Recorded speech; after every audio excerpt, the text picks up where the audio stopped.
Donald Trump has been threatening auto tariffs as high as 25% if a deal does not go through. Now, last night he spoke about Canada and NAFTA at a rally in Evansville, Indiana. And it could happen. We'll see what happens.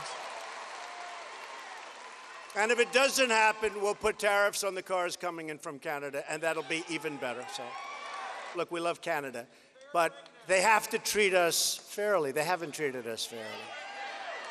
Right?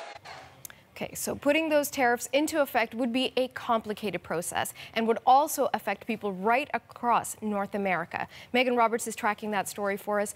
Megan, part of this comes from the Made in America push in the United States. But in reality, the auto industry relies on cooperation between multiple countries. Of course, Natasha, a car passes the border multiple times into the United States, into Canada.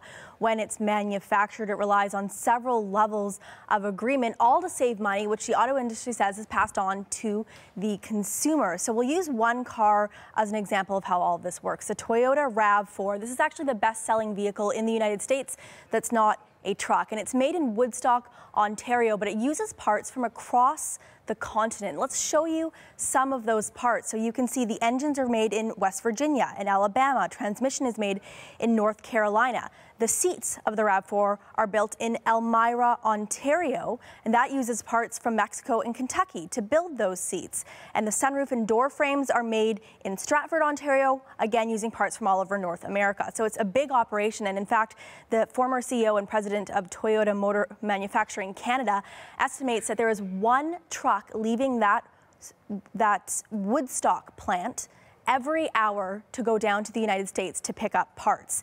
That back and forth is necessary because plants operate on a just-in-time basis. That means they get their parts just as they need them with no parts in storage.